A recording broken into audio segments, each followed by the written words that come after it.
Amigos e amigas, muito boa noite. É um prazer estar aqui novamente com vocês, aqui estudando o Evangelho do nosso Mestre Jesus. Hoje nós vamos dar conclusão ao capítulo 1 do Evangelho segundo o Espiritismo, que tem como título: Eu não vim destruir a lei. Esta frase é atribuída a Jesus quando ele foi interpelado principalmente pelos fariseus, que diziam que ele queria modificar a lei mosaica. E ele então disse: eu não vim destruir a lei. E na verdade, poucos judeus acreditaram nisto, não é? Tanto que levaram-no para a crucificação. Ele veio dar um novo entendimento à lei mosaica, colocando o quê? A lei do amor. Então, neste capítulo, nós vamos concluí-lo falando do item 11. O item 11 fala de duas personagens que foram fundamentais no cristianismo redivivo. São eles Paulo de Tarso e Santo Agostinho. Paulo de Tarso e também Santo Agostinho viveram aqui na Terra em épocas diferentes. Paulo de Tarso, ele viveu logo após a crucificação de Jesus, pois ele nasceu no ano 10 da era cristã. Como a era cristã é contada a partir do nascimento de Jesus, não é? Se ele nasceu no ano 10, Jesus devia ter, então, o quê? 20 e poucos anos, não é isso? Não é isso? 10? 10 anos? 6 anos? 10 anos. Muito bem. Então, ele nasceu e praticamente viveu logo após a crucificação de Jesus.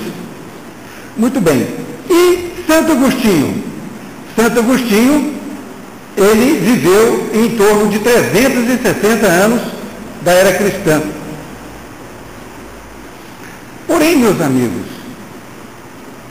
Paulo de Tarso e Santo Agostinho são a mesma pessoa. É o mesmo espírito que habitou no corpo de Paulo de Tarso, foi aquele que habitou no corpo de Santo Agostinho. Então, Paulo de Tarso teve a reencarnação no ano 10 e novamente veio como outro personagem no ano de 360. O nome de batismo de Paulo de Tarso era Saulo de Tarso. Ele trocou de nome, ele mesmo trocou, isto era normal naquela época, quando a pessoa se convertia ao cristianismo. Então, quando ele se converteu em cristão, ele mudou o nome de Saulo para Paulo. E Tarso era o nome da cidade em que ele tinha nascido. Por isso, Paulo de Tarso. Vamos então falar de Saulo de Tarso, isto é, vamos falar dele antes da sua conversão ao cristianismo. A sua mãe era de origem grega, o seu pai era judeu. Como ele detinha grandes posses financeiras, ele conseguiu também o direito, ou melhor, a cidadania romana. Os romanos, né, eles tomaram posse de toda a Palestina, não é isso? Então, os judeus estavam sob o jugo romano. E como ele tinha muito dinheiro, ele conseguiu também o quê? O título de cidadão romano. Dessa forma, Saulo ainda, né? Ele tinha tríplice cidadania.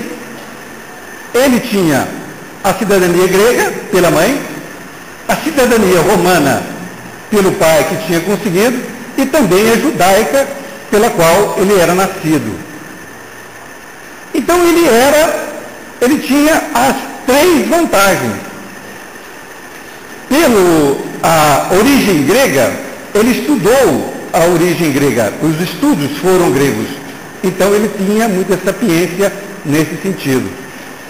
E também, pelo lado romano, ele tinha sua integridade física preservada.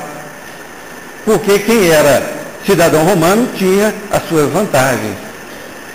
E a sua religiosidade, a sua fé, ele adquiriu no judaísmo. Então Paulo realmente nasceu num berço completo, podemos assim dizer. A sua formação primária foi grega. E naquela época não tinha curso superior. E normalmente quem estudava era realmente aqueles mais abastados financeiramente. De tal forma que naquela época se fazia assim. Aqueles que podiam pagar, pegavam seus filhos e colocava junto com o rabi, ou seja, o mestre. E os pais de Saulo escolheram o rabi chamado Gamaliel. Gamaliel era um rabi muito bem conceituado junto aos judeus, que ele era muito ponderado, então ele era muito respeitado. Dessa forma, ele aprendeu tudo que tinha com o rabi Gamaliel. Essa era a função. Muitas vezes, esses alunos viviam na própria casa, não é? Com esses mestres, vivendo ali o dia a dia, as pequenas coisas. Porque o mestre, ele sempre, em cada oportunidade que seja pequena, ele ensinava, não é? Muito bem. Saulo, então, meus queridos amigos e amigas, era um profundo conhecedor da lei mosaica. Profundo conhecedor. E de tal forma que ele foi nomeado diácono. O diácono, hoje, inclusive, a Igreja Católica usa esse termo também, né? Então, ele foi do judaísmo, foi tirado do judaísmo. E ele tinha uma grande reputação também, não só por ele mesmo, mas também por ele ter sido discípulo de Gamaliel.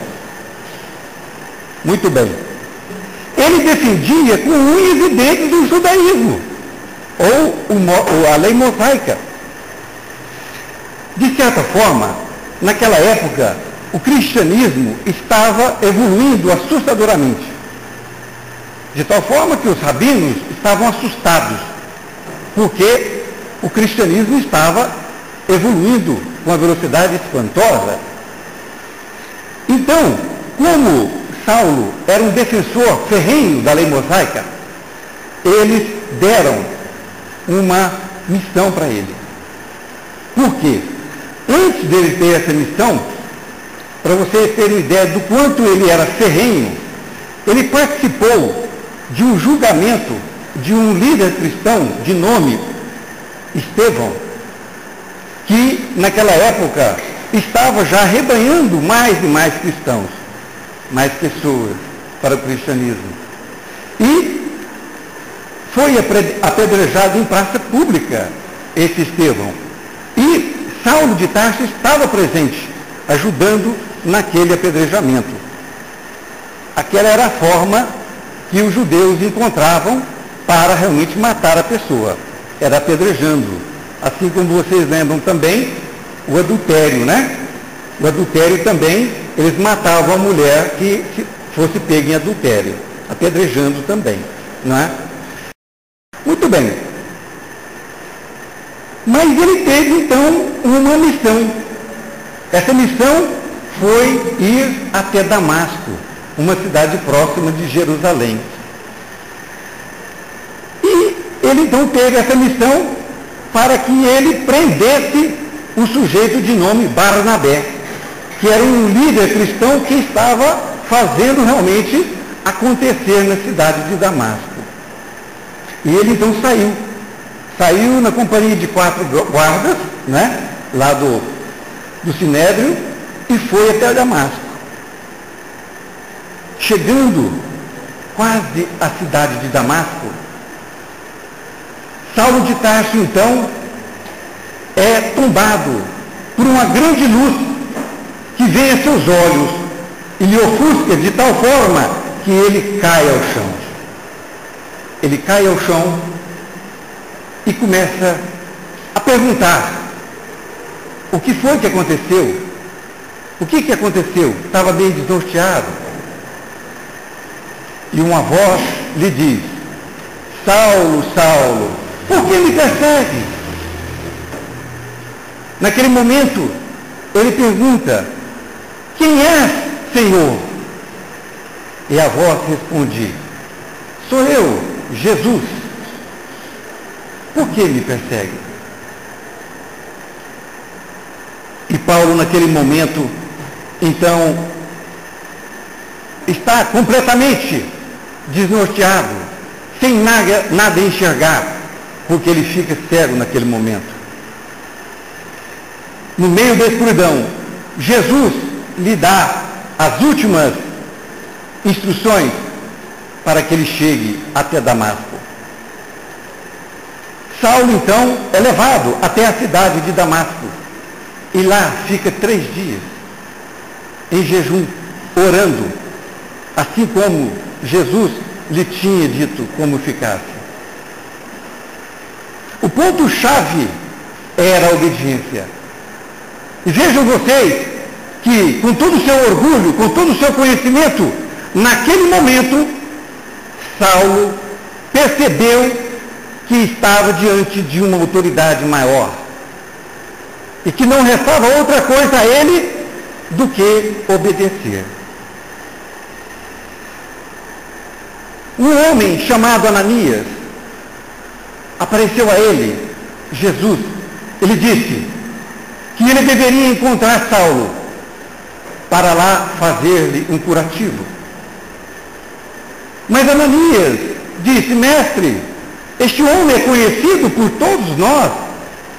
Ele é ferrenho. Ele matou diversos cristãos em Jerusalém. Todos nós temos medo dele. E Jesus ordenou: levanta-te, vai à rua chamada à direita e procura a casa de Judá, e um homem chamado Saulo de Tarso, está lá orando. Vá lá.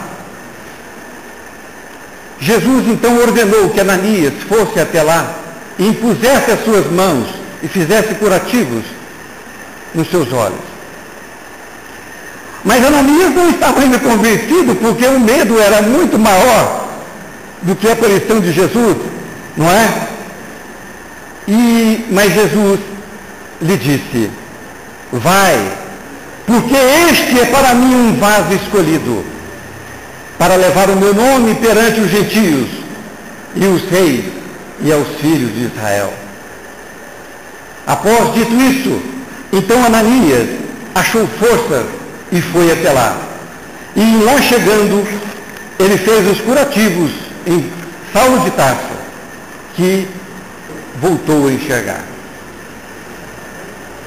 Desde então, Saulo passou de perseguidor a perseguido, porque o Sinédrio sabia que tendo agora Paulo de Tarso como adversário, a coisa era muito pior. Porque ele era, vamos dizer, o último trunfo que o Sinédrio tinha contra os cristãos. E agora ele tinha passado para o outro lado. Então ele foi duramente perseguido de todas as formas. Paulo é considerado o apóstolo dos gentios. Gentios por quê? Porque é aquele que leva o evangelho aos não-judeus. Todo aquele que não é judeu é dito gentio. Paulo de Tarso dá uma grande contribuição para todos nós cristãos, porque ele escreve cartas, e essas cartas possivelmente foram inúmeras, mas somente 14 chegaram até nós e estão aqui na nossa Bíblia. Essas cartas foram então enviadas para aquelas comunidades.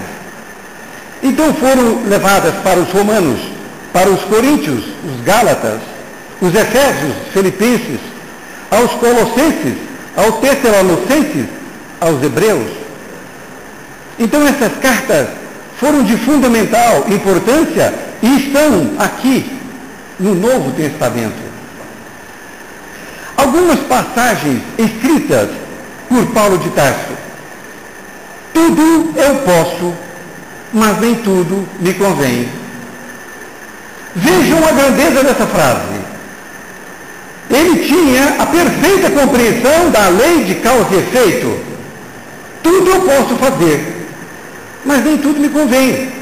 Por quê? Porque ele tinha consciência de que tudo aquilo que ele fizesse, de bom ou de ruim, aquilo voltaria para ele. É a lei de causa e efeito. Ele disse também uma frase interessante. O mal que eu não quero falar, eu falo. E o bem que eu quero falar, este eu não falo. Essa frase também, meus amigos e amigas, é para nós refletirmos. Por quê? Porque está incrustada em nós uma parte, uma sombra, que ainda não é luz, resquícios de nossa ignorância. Então, muitas vezes, se nós não vigiarmos antes de orarmos, o que acontece? Nós caímos na maledicência. Nós falamos da vida alheia numa facilidade tremenda. A boca é o nosso instrumento de luz, mas nós, muitas vezes, ainda desprevenidos, por não termos a nossa vigilância necessária, caímos. E uma vez dito, não tem como voltar atrás. Ou você contribuiu com energia positiva para o cosmos universal, ou você contribuiu com lixo para o cosmos universal. De tal forma que este lixo vai formando uma egrégora negativa sobre a Terra. E depois ela cai pela gravidade como calamidades públicas, como enchentes e todo tipo de desgraças que podemos ter na Terra.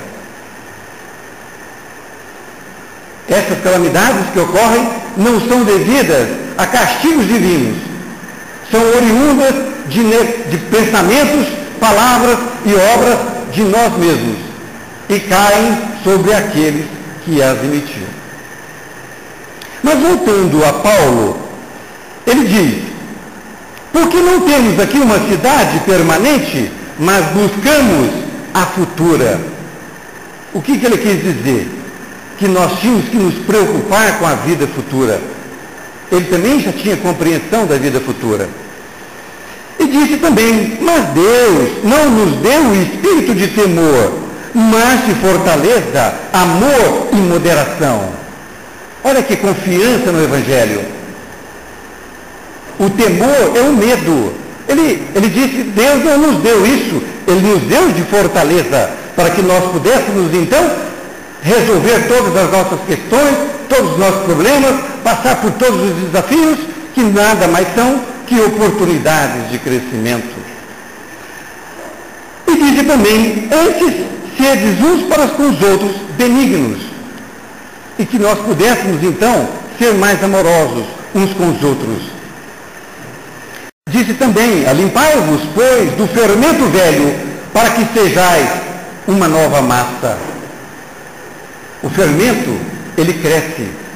Então ele disse, para que nós tirássemos aquele fermento velho, e para que tivesse ali uma nova massa. Esse fermento velho é toda essa negatividade que nós estamos trazendo de encarnações e encarnações. E também todos os que piamente querem viver em Cristo Jesus padecerão perseguições. Naquela época, as perseguições eram as claras. Matava-se os cristãos na arena. Mas hoje ainda tem perseguições. É uma perseguição velada. Porque aquela pessoa que quer fazer o certo, que quer fazer o correto, ele é tido como uma pessoa que não se pode deixar ouvir as coisas. Aquelas coisas falcatruas que sempre nós temos na nossa sociedade, essa pessoa então é colocada à margem. Porque se ela fica sabendo, pode colocar em risco todo aquele processo, que é um processo de falcatrua. Então, existe sim, existe ainda nos dias de hoje, só que de forma velada. Eu peço isto, e em tudo somos atribulados, mas não angustiados, perplexos, mas não desanimados. Então, tudo que acontece de tribulações, nós não devemos ficar angustiados. Nós podemos ficar perplexos, mas não desanimados. Vejam o poder de persuasão que você tem de ter para si mesmo. E peço isso, que a vossa caridade abunde mais e mais em ciência e em todo conhecimento. O que ele nos incita aqui é que nós coloquemos a caridade dentro da ciência e dentro do conhecimento. Porque se você sair para as vilas doando pão e doando tudo que você quiser, mas se você não colocar ali o conhecimento, você não vai saber nem por que está fazendo aquilo. É preciso que você saiba o que você está fazendo. O conhecimento é fundamental. Você tem que dar e saber por que está dando.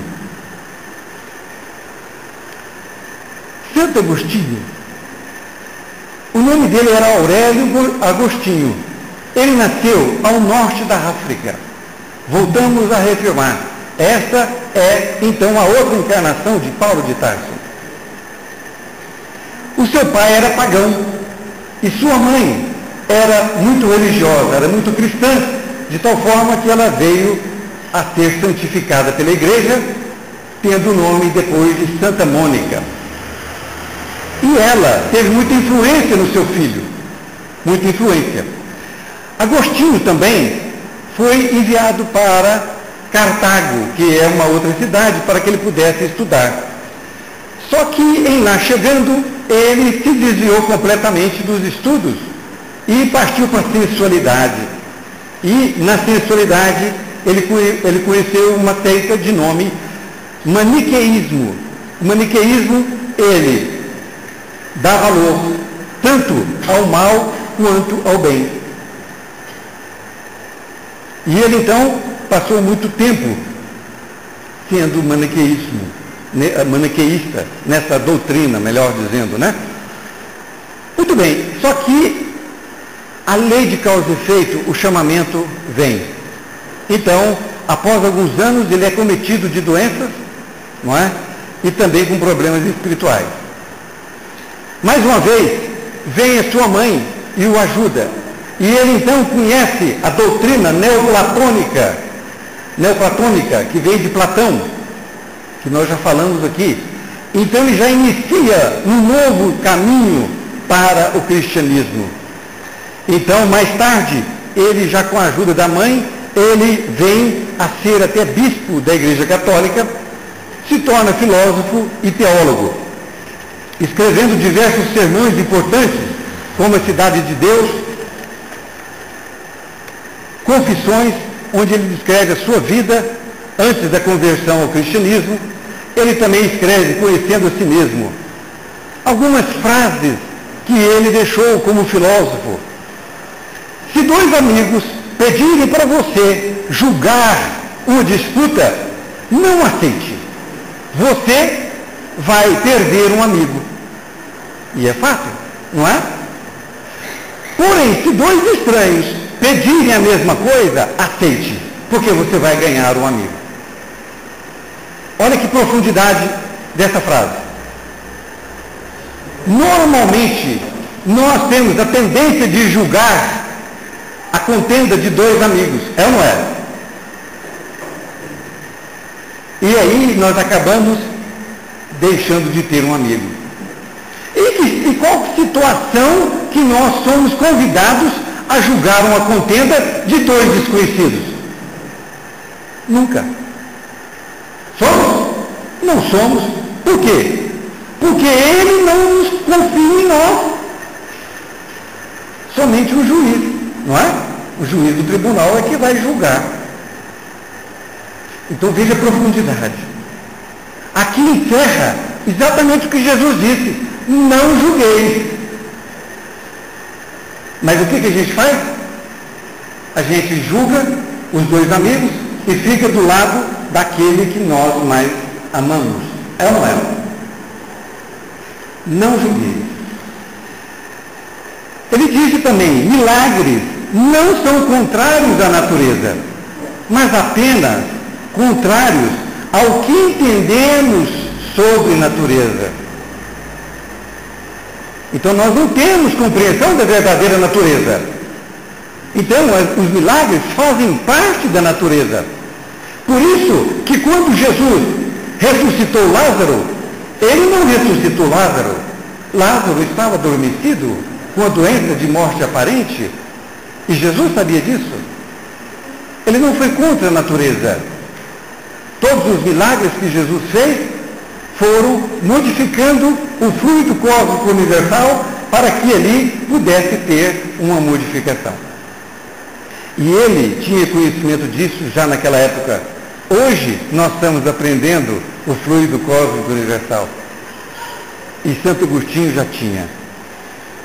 Ele disse também: certamente estamos na mesma categoria das bestas. Toda ação da vida animal diz respeito a buscar o prazer e evitar a dor. Ele comparou o nosso desejo com o desejo dos animais, não é? Das mulas, porque nós buscamos o prazer, né? E também evitamos a dor. Então, o que ele estava fazendo? Uma comparação, dizendo que nós estamos ainda muito animais, nós estamos precisando de evoluirmos. E diz ainda: se você acredita no que lhe agrada nos evangelhos e rejeita o que não gosta, não é nos evangelhos que você acredita, mas em você. Se você está lendo o evangelho, está gostando dele, mas chega numa parte que você fala: isso aqui não, isso aqui eu não concordo, é porque aquilo está mexendo com você. E aí você pula aquela parte, é ou não é? Você pulou por quê? Porque aquilo mexeu com você.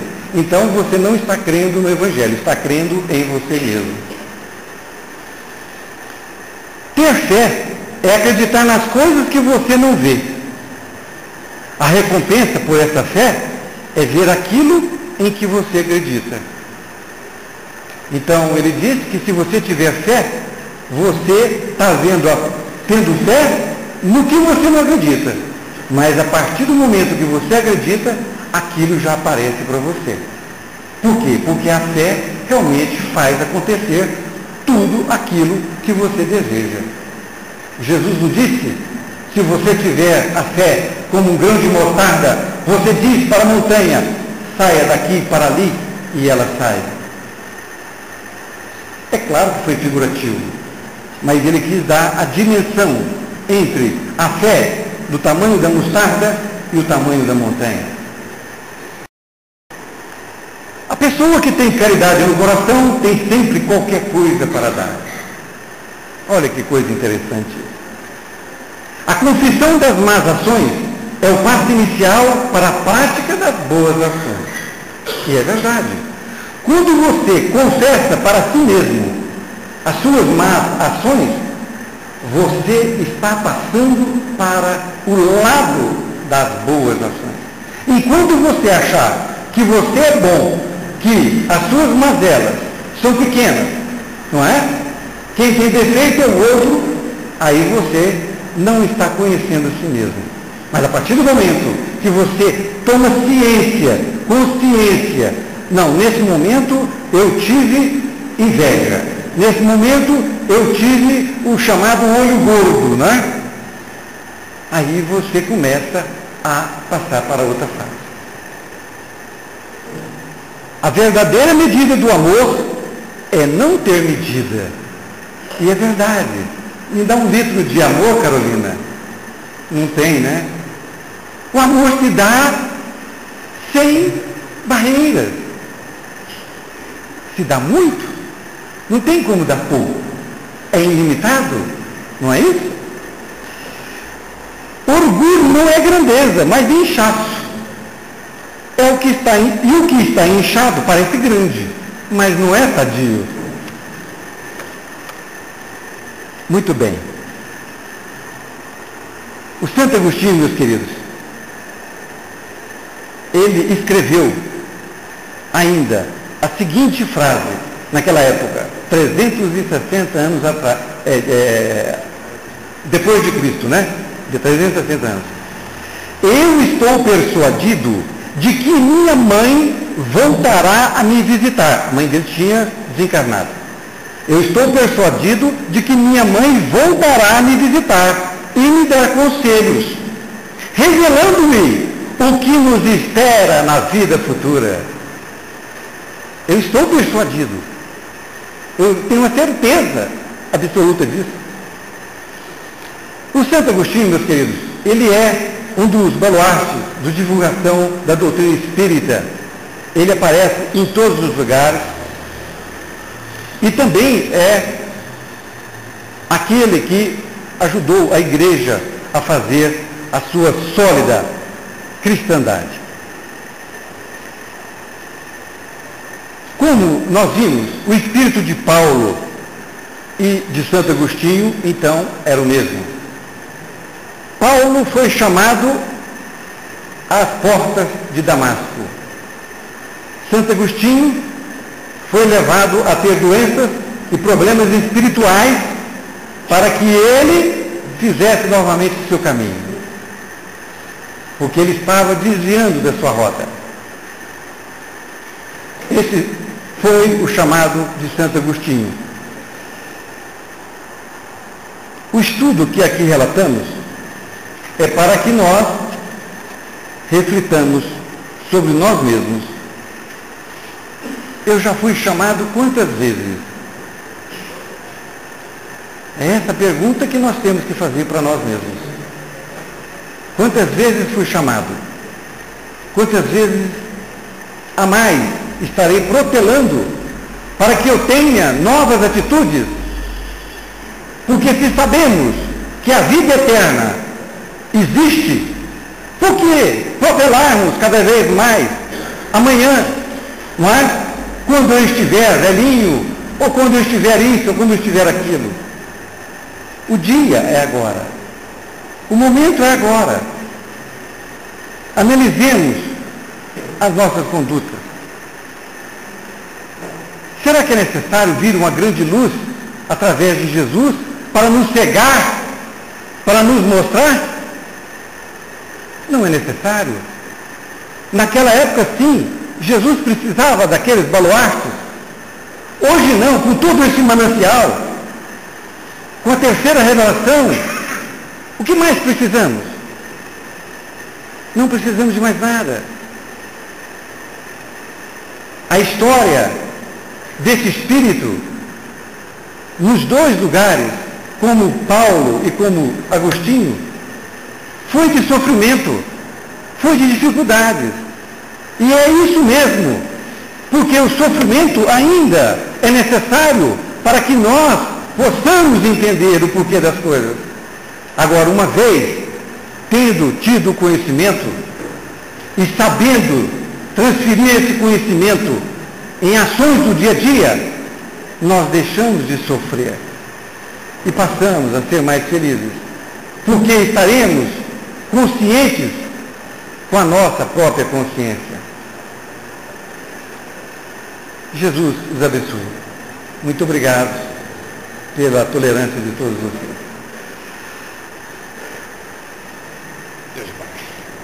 Deus abençoe você. Se você quiser falar sobre esqueci agora com ela.